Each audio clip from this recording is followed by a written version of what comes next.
নমস্কার, welcome back to my channel. কেমন আছেন সবাই? আশা করছি সবাই ভালো আছেন ও সুস্থ আছেন। আজ আমি শেয়ার করছি আলু আর মসুর ডাল দিয়ে ভীষণ মজার ইউনিক একটা রেসিপি শেয়ার করছি। এটা আমার সম্পূর্ণ নিজস্ব রান্না, পদ্ধতিটাও নিজস্ব আমারই। এটা খেতে এতটাই সুস্বাদু হয় যা কিনা ভাত, রুটি, লুচি, পরোটা যা কিছুর সাথে কিন্তু খেতে পারবেন। দারুণ লাগে খেতে, একবার বাড়িতে ট্রাই করে দেখতে পারেন।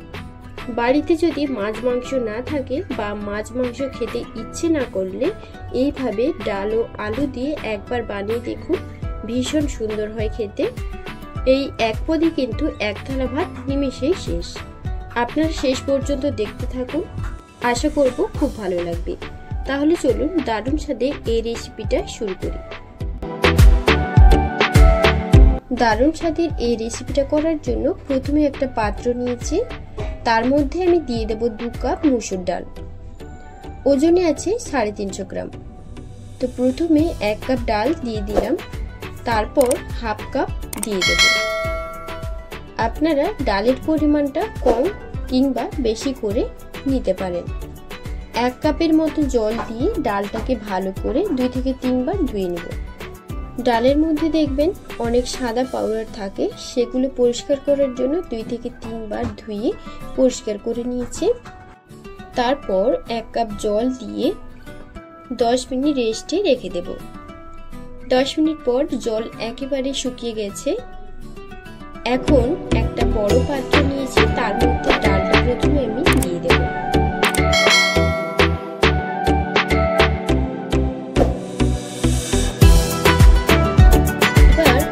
কিছু সবজি কেটে নিয়েছি, যেমন আলু, পেঁয়াজ, কাঁচা লঙ্কা, শুকনো লঙ্কা, রসুন, ধনেপাতা কুচি, টমেটো কুচি আর 2টো ডিম।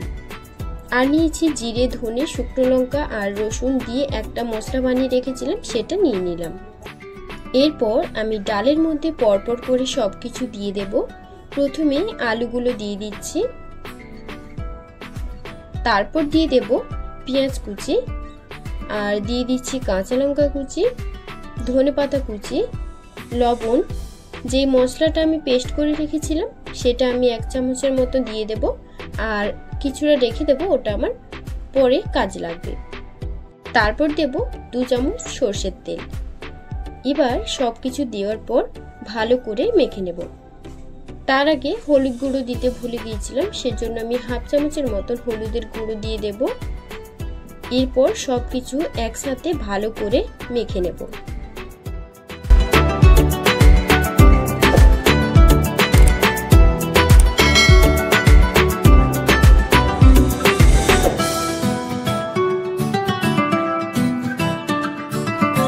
ভালো করে মাখানো হয়ে গেলে ঢাকা দিয়ে 10 মিনিট রেখে দেব। এবার প্যানে কিছুটা তেল দিয়ে দেব। তেল দেওয়ার পর তেলটা একটু গরম হয়ে এলে 2টো ডিম ফাটিয়ে দিয়ে দেব। প্যানের মধ্যে দিয়ে দেব। দেওয়ার পর আমি সামান্য লবণ দিয়ে ডিমটাকে ভালো করে ভেজে তুলে নেব। প্রথমে আমি ডিমগুলোকে একটু হালকা ভালো করে ভেজে নিচ্ছি।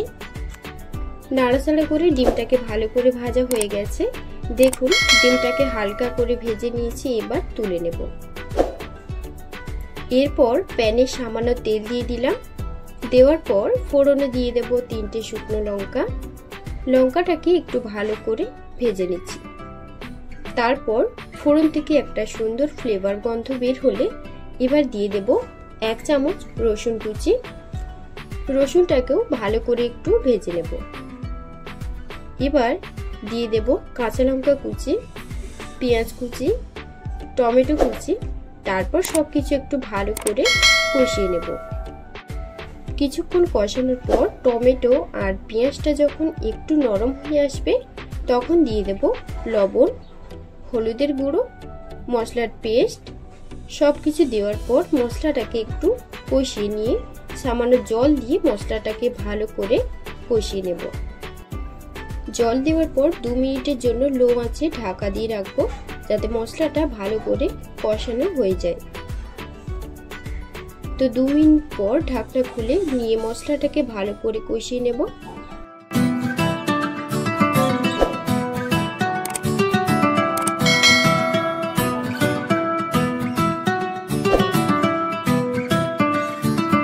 মশলা যত কষানো হবে তত কিন্তু টেস্টটা ততটাই ভালো আসবে। তো মশলা থেকে ভালো করে তেল ছাড়তে শুরু করে দিয়েছে। কিছুক্ষণ নাড়াচাড়া করে কষিয়ে নেওয়ার পর ডাল আর আলুর যে মিশ্রণটা আগেই রেডি করে রেখেছিলাম সেটা দিয়ে দেব। দেওয়ার পর মিডিয়াম হিটে সবকিছু ভালো করে বেশ কিছুক্ষণ ধরে নাড়াচাড়া করে কষিয়ে নেব।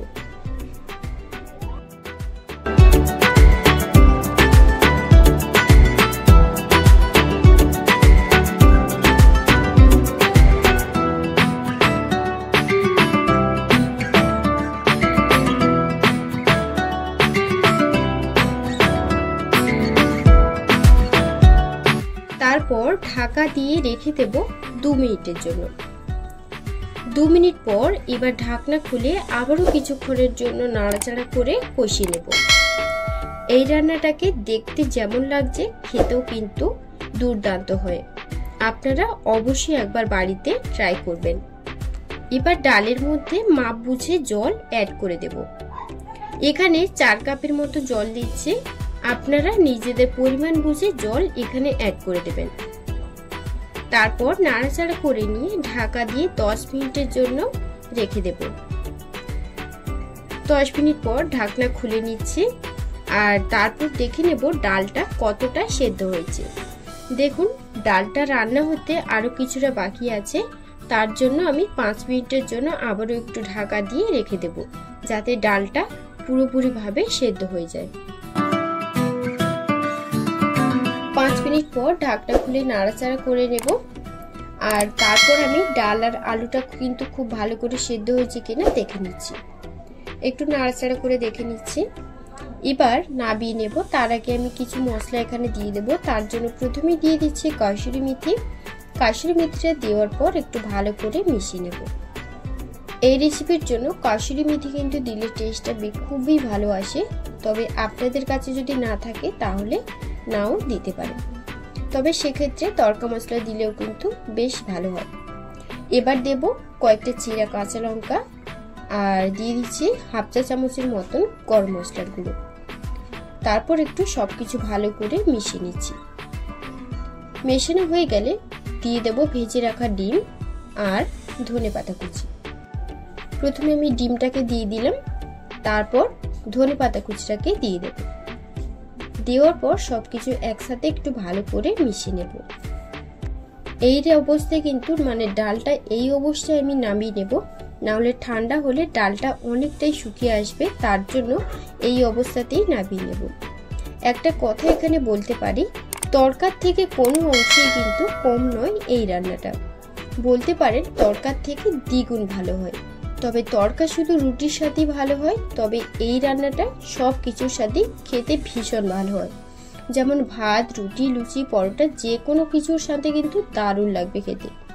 একবার আমার পদ্ধতিতে সেম পদ্ধতিতে বাড়িতে ট্রাই করে দেখুন, আশা করব খুব ভালো লাগবে। যারা রুটি খেতে বেশি পছন্দ করেন, রুটির সাথে খাওয়ার জন্য একবার এইভাবে বানিয়ে দেখুন, খুব ভালো লাগবে। নামানোর পরে ওপর দিয়ে একটু সর্ষের তেল ছড়িয়ে দেবেন, তাহলে দেখবেন আরো ভালো হয় খেতে। তো আজকের রেসিপি ভালো লাগলে বাড়িতে একবার অবশ্যই ট্রাই করবেন এবং কমেন্টে জানাবেন যে খেয়ে আপনাদের কাছে কেমন লাগলো। আর আমার রেসিপিগুলো আপনাদের কাছে যদি ভালো লেগে থাকে তাহলে মলি কিচেনটি সাবস্ক্রাইব করে অল অপশনে ক্লিক করে রাখবেন, তাহলে যখনই আমি কোনো রেসিপি শেয়ার করব আপনাদের কাছে খুব সহজেই পৌঁছে যাবে। তবে আজকের মতো ভিডিওটা এই পর্যন্ত। সবাই ভালো থাকুন, সুস্থ থাকুন।